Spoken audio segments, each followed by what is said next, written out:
साथीहरु नमस्कार। मैले आज तन्दुरी मसला अर्थात चिकन टिक्काको मसला बनाउन गइरहेको छु।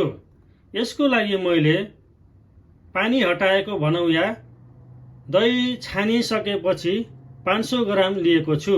यो दहीको वेट भनेको 500 ग्राम छ छानिसकेपछि। त्यसमा मैले 2 table spoon ginger garlic paste राखे। त्यसपछि थोरै मैले ज्वानो राखे। त्यसपछि मैले पाप्रिका राखे, पाप्रिका पाउडर अर्थात इन्डियातिर देगी मिर्च भन्छ जसलाई। यो राख्नाले कलर दिन्छ र यसले तन्दुरी मसलालाई मिठो बनाउँछ। त्यसैगरी मैले मसलामा जिरा पाउडर 1 ठुलो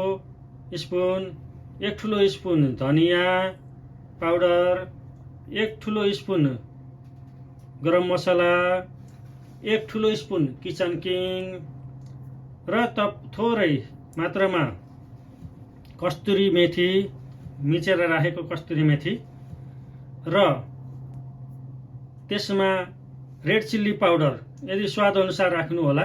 यदि पिरो खानुहुन्न भने यो नराख्दा पनि हुन्छ, स्किप गर्दा पनि हुन्छ। यहाँ मैले थोरै युज गर्ने छु।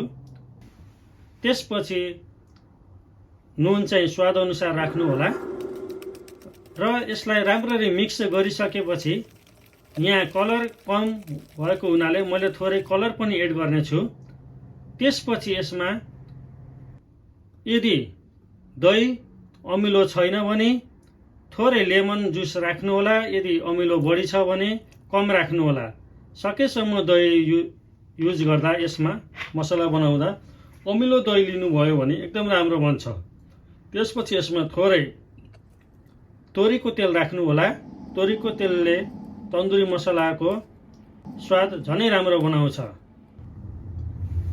ल हेर्नुहोस् त कस्तो राम्ररी तन्दुरी मसला बन्यो। यो चाहिँ मैले चिकन टिक्का बनाउँदा युज गरेको छु। यदि तपाईले त्यस भिडियो हेर्न चाहनुहुन्छ भने मैले यसको डिस्क्रिप्सन बक्समा राखिएको छु, त्यहाँबाट हेर्नु होला। र आजको यस भिडियो तपाईलाई कस्तो लाग्यो? यदि मन परेको खण्डमा तपाईले यस भिडियोलाई लाइक, कमेन्ट, शेयर र सब्स्क्राइब गरिदिनु होला। हस्त धन्यवाद। Bye bye.